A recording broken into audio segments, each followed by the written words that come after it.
Bonjour tout le monde, j'espère que vous allez bien. Alors aujourd'hui on se retrouve pour l'épisode 3. Pour cet épisode je suis accompagné de ma mère. Bonjour. Comme invité sur cette chaîne. On a décidé de vous faire le jeu des anecdotes. Donc en gros le principe est simple, chacun de nous va raconter 3 anecdotes. Et l'autre devra deviner si elles sont vraies ou fausses. Et en fonction il y a des points. Et en fonction du nombre de points on verra qui a gagné et qui a perdu. Si ça vous intéresse, je vous laisse sans plus attendre avec la suite de la vidéo.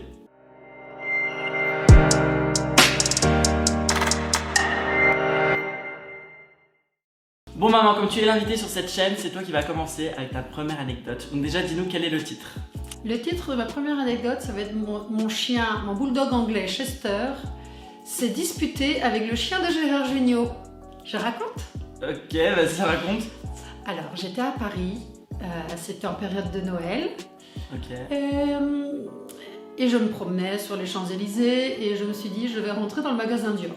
Jusque-là, voilà. Ok, ça on aime bien, on connaît. Je suis avec mon chien Chester, magnifique bulldog anglais, racé. Oui, bien sûr, ok. Et hyper gentil. Et je regarde les choses à Dior et d'un coup je vois Chester qui là, le poil hérissé et un petit bichon blanc lui crie dessus. C'est vraiment ouf, ouf, vraiment lui aboie dessus.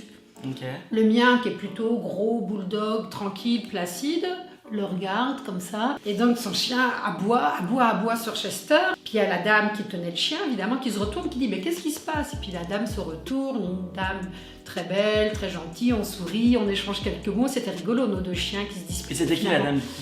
La dame, elle se retourne et puis son mari est à côté, plus petit. Et donc son mari se retourne et là je vois que c'est Gérard Jugnot. Ok. Et donc là je me dis oh, alors je reste le regarder. Et puis lui sourit, il rit aussi parce que nos animaux étaient quand même un petit peu en dispute. Hein.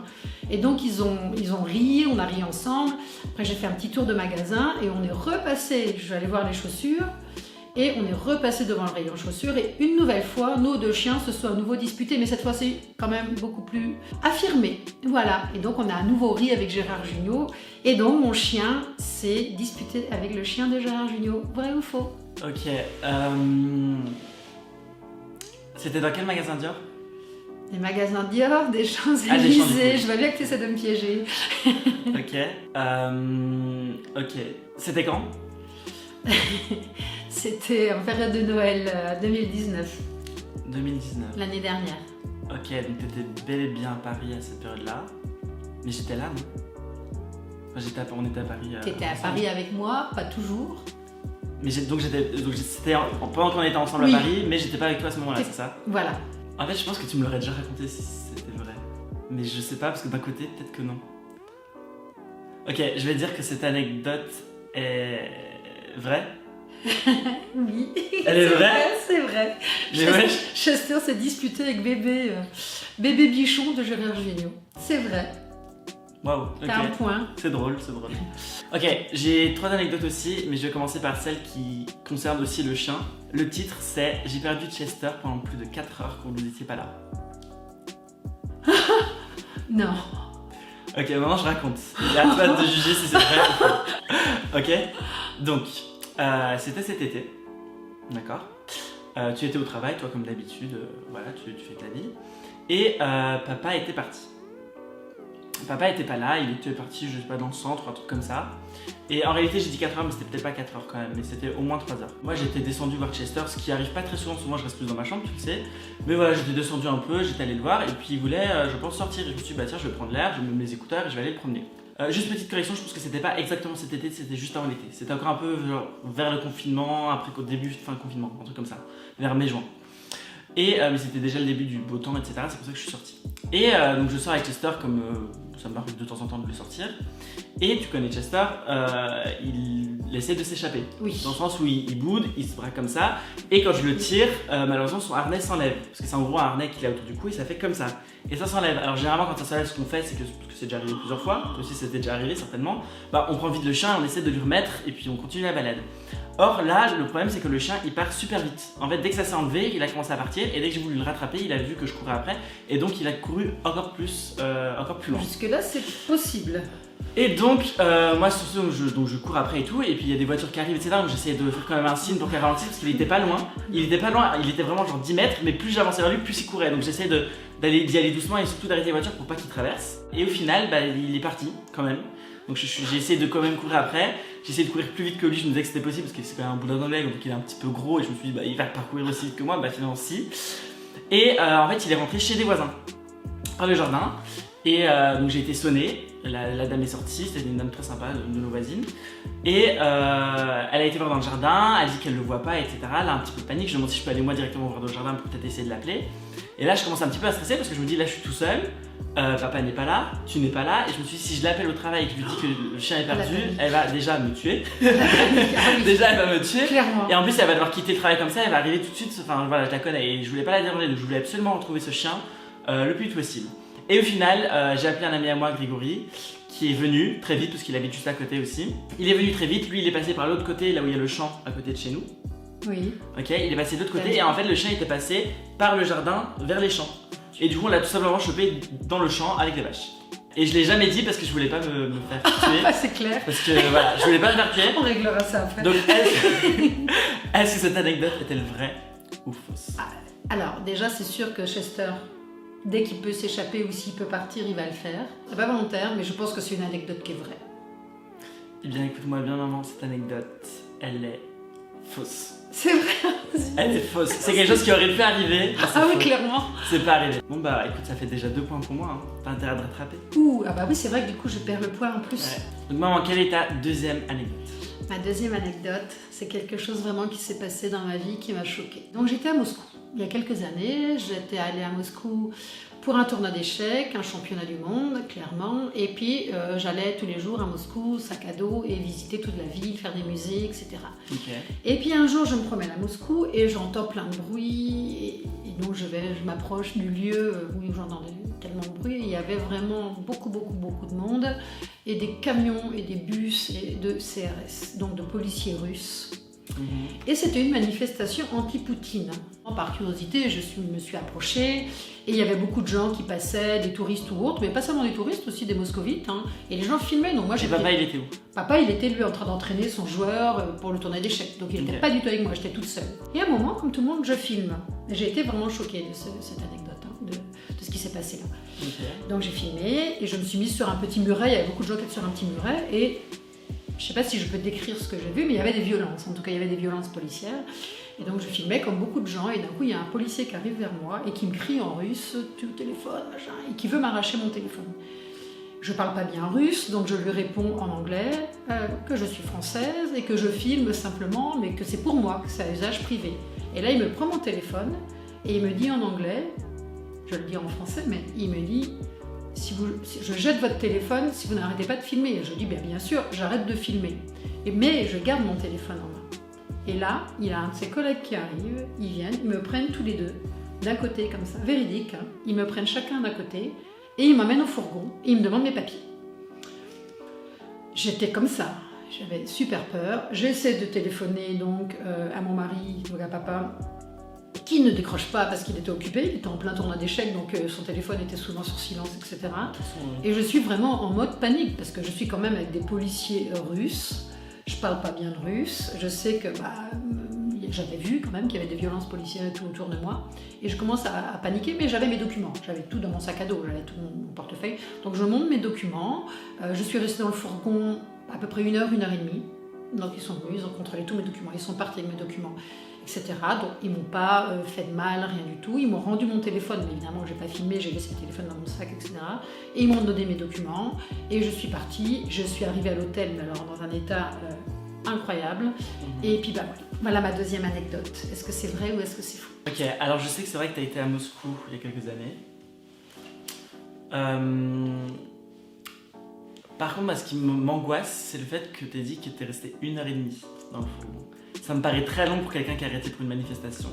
Sachant que s'il y a une manifestation, ils vont beaucoup plus se concentrer sur les gens qui manifestent que sur les touristes qui filment, en théorie. Ils étaient très nombreux, hein, les policiers, très très nombreux. C'était plusieurs quarts de ces... Non mais là, tu essaies de me convaincre. Non, j'explique. Moi, je pense que cette anecdote, elle est fausse. Elle est fausse. Partiellement fausse. Tout est vrai jusqu'au fourgon. Ah, juste t'es pas resté dans le fourgon. fourgon. Tout est vrai. C'est bien ça, moi, ils qui m'ont m'a fait pris mon bugger. téléphone, ils m'ont crié dessus, ils m'ont dit qu'ils allaient le jeter si j'arrêtais pas de filmer. Tout ça, c'est vrai.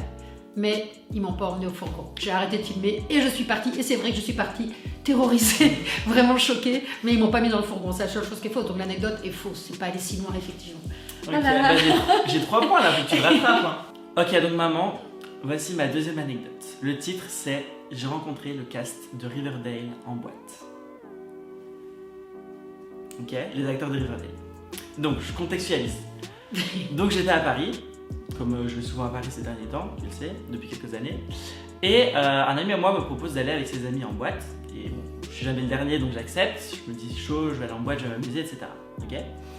Et donc je rejoins ses amis, il me les présente, tout le monde est très sympa, on commence à prendre une table, on profite de notre soirée, tout se passe très bien. Et à un moment, une des personnes du groupe va parler avec une autre personne qui était dans la boîte mais qu'on ne connaissait pas. Et là on se rend compte qu'en fait ce sont des acteurs de Riverdale qui sont dans la même boîte. Et du coup voilà, ils parlent un petit peu, ils étaient très sympas. Moi je suis allé aussi un petit peu à un moment et j'avais une photo avec un des acteurs qui est Lachlan Monroe, je sais pas comment ça se prononce, mais en gros le père de la blonde dans la série. Oui. Tu vois qui c'est. Oui. Et voilà, donc j'ai fait une photo avec lui à cette fameuse boîte ce soir-là, après les avoir rencontrés avec mes amis. Est-ce que tu penses que cette anecdote est vraie ou est-ce que tu penses qu'elle est fausse? Non, c'est faux, parce que j'aurais vu la photo, je pense. Ou alors t'aurais oublié de me la montrer, c'est possible aussi, hein, comme tu pars comme souvent. Non, je dis que c'est faux. Tu penses qu'elle est fausse? Je pense qu'elle est fausse. Eh bien, cette anecdote est vraie. Donc Attends, pour l'instant, beaucoup, je suis à mais- 4-0. Ah mais ma dernière anecdote, Ah tu vas maman, pas tu la... gères pas là. Ma dernière anecdote, tu vas pas savoir. Donc le titre de mon anecdote, c'est La chute sur le podium. T'es pas au courant de ça? Ok. Là, je suis sur le... Bon. Ok. Alors, ça par contre, tu sais que quand j'étais jeune, ça m'est arrivé quand même assez souvent de faire des photos, des publicités, des choses comme ça. Ouais. Ça, tu sais. Tu sais aussi probablement que j'ai fait un défilé de mode. Mais je pense que c'est tout ce que tu sais. Bref, j'ai fait un défilé de mode. Et je présentais la robe de mariée. Et puis j'arrive, la lumière se met sur moi, la musique se met, et là, patatras, je m'étale. Mais vraiment, je m'étale. J'avais des talons comme ça. Et puis voilà, c'est vrai que j'étais pas très épaisse non plus, donc je me suis vraiment complètement... je suis tombée, vraiment, je suis complètement tombée. Je me suis redressée. J'ai eu une espèce de fou rire nerveux, parce que c'est quand même la honte, c'est quand même une sacrée honte. Je me suis relevée, les gens ont un peu ri, donc c'est vraiment la honte. Et puis j'ai continué, et après ça s'est bien passé. Après, je me suis assise, on m'a assise sur un machin, il y avait toute une mise en scène. Et puis voilà, mais donc l'anecdote, voilà, j'ai fait un défilé de mode, et puis je suis tombée en plein au moment où il y avait le plus finalement de personnes à regarder, puisque c'était le final, donc le moment le plus important du défilé, surtout pour l'organisatrice. Est-ce que c'est vrai ou est-ce que c'est pas vrai? Ok, alors au début, je t'avoue que j'y ai un peu cru. Parce que je me suis dit, ok, il y a moyen. Mais après, quand t'as dit que t'as eu un fou rire nerveux quand t'es tombé, ça j'y crois pas parce que je pense que si t'étais vraiment tombé devant autant de monde, c'est pas le fou rire que t'aurais eu, t'aurais essayé de te reprendre et tout, t'aurais pas commencé à rire et tu serais pas resté planté là, donc je pense que cette anecdote est fausse. Elle est vraie. C'est vrai? Elle est vraie. Mais comment ça t'as commencé à rigoler alors que tu viens de tomber? J'ai eu un fou rire, j'étais super nerveuse, j'étais pas bien et je suis tombée. Et tu ris ou tu pleures. Hein. C'est la dernière fois que je l'ai fait d'ailleurs, après j'ai dit que je voulais plus en faire et j'en ai plus fait. Donc j'ai quand même un point alors. Bah du coup t'as un point, donc on est à 4-1. Ok, alors le titre de ma troisième anecdote, c'est « Je suis tombée sur Selena Gomez ». Alors, laisse-moi expliquer. Donc je recontextualise. Il y a quelques années, un ami à moi, Pascal, qui est très fan de Selena Gomez, me dit qu'il y a une rencontre où elle rencontre ses fans à Londres pour la marque Coach. Donc en gros, c'était un partenariat et ceux qui achetaient un sac Coach pouvaient la rencontrer. Donc Pascal, qui est très très fan, il achète le sac pour très très cher, ce qui est un petit peu bête, mais bon. Il achète le sac juste pour pouvoir la rencontrer. Donc il me dit, viens, on va à Londres, etc. Je peux avoir une personne avec moi. Et comme j'étais un peu la personne dans son entourage qui pouvait le plus facilement voyager et le plus facilement bouger, bah, c'est moi qui l'appelle. Donc on va à Londres pendant quelques jours, ça tu le sais. On va à Londres quelques jours, on a un hôtel, tout se passe bien, etc. Et vient le jour de la rencontre. Donc on va au magasin Coach et on devait donc avoir le sac avec nous pour prouver que voilà, on avait le droit de la rencontrer. On fait la file, on attend très très longtemps. Moi j'en pouvais plus parce que même si j'aime beaucoup Selena Gomez, j'étais pas fan. Pour moi attendre des heures dehors, c'était pas forcément une partie plaisir. Mais bon, c'est pas grave. Pascal était très content, je me disais ça lui fait plaisir, etc. Donc c'était cool. Et puis j'étais aussi content de la rencontrer en soi. Et au moment d'aller la rencontrer, il y avait une petite marche. Donc en gros elle était sur un petit podium. Et c'était voilà, une petite déco avec marqué Coach, etc. Et c'était aussi un peu de la promo. Et donc elle est là, elle accueillait les fans, et les fans montaient, faisaient une photo et puis partaient. Et donc on y va, et puis elle s'approche vers nous donc pour nous dire bonjour, pour nous faire un câlin, enfin voilà. Et au moment donc d'aller la voir, je ne vois pas la marche et je lui trébuche dessus. Et voilà. Et puis du coup, elle m'a rattrapé et puis elle m'a fait un sourire et puis voilà. Donc on a fait notre photo et on est parti. Donc maman, est-ce que tu penses que cette anecdote est vraie ou fausse?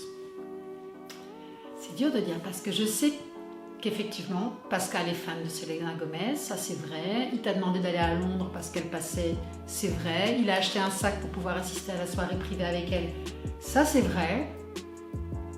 Et je me souviens plus de ce que tu m'as raconté. Pendant le temps que tu racontais ton anecdote, j'étais en train de me dire, il l'a vu ou pas finalement? Je me demande si le truc c'était justement que tu n'as pas pu la voir en définitive. Et que de toute façon, si tu l'as vu, je pense que c'est faux. Tu n'es pas tombé dans ses bras quasiment, non. Donc c'est faux. C'est ton dernier mot? Oui. Tu es sûre? Oui, je suis sûre. Tu es allé à Londres pour la voir et tout, mais soit tu l'as pas vue, ou soit tu l'as vue mais tu n'es pas tombé sur elle comme ça. Ok. Voilà. Alors cette anecdote est effectivement fausse. Par contre, je l'ai effectivement rencontrée. Ah donc tu l'as vu. C'était très rapide parce que Ok. comme Pascal était fan, il s'est un peu jeté sur elle. Mais je n'ai pas du tout trébuché. Voilà, on a eu un D'accord. petit câlin, Donc une petite photo. voilà. Je vous la mets à l'écran d'ailleurs si vous voulez la voir. Et, Ok, et donc voilà. c'est ce que Mais je n'ai pas trébuché sur que elle. tu étais allé, mais je me dis, est-ce que tu l'as vu? Et puis de toute façon, tu n'as pas trébuché, donc c'est faux. Voilà. Ok. Bah, j'ai quand même sauvé la mise avec 4-2. Bon, ça va, 4-2. En Ça vrai, reste je gagne quand même, raisonnable. mais ça va, c'est juste. Voilà. Voilà, cette vidéo est à présent terminée. J'espère vraiment qu'elle vous a plu, que ces petites histoires vous ont plu. Est-ce que ça t'a plu de tourner avec moi? Moi, ça m'a plu, ça m'a beaucoup amusé. Ça t'a plu? N'oubliez pas, comme d'habitude, de liker cette vidéo, de vous abonner et d'appuyer sur la petite cloche de notification pour ne rater aucune autre vidéo. N'oubliez pas également de me suivre sur mes différents réseaux sociaux qui sont en barre d'infos et à l'écran juste là. Et je vous dis à très bientôt pour un prochain épisode. Bye! Bye!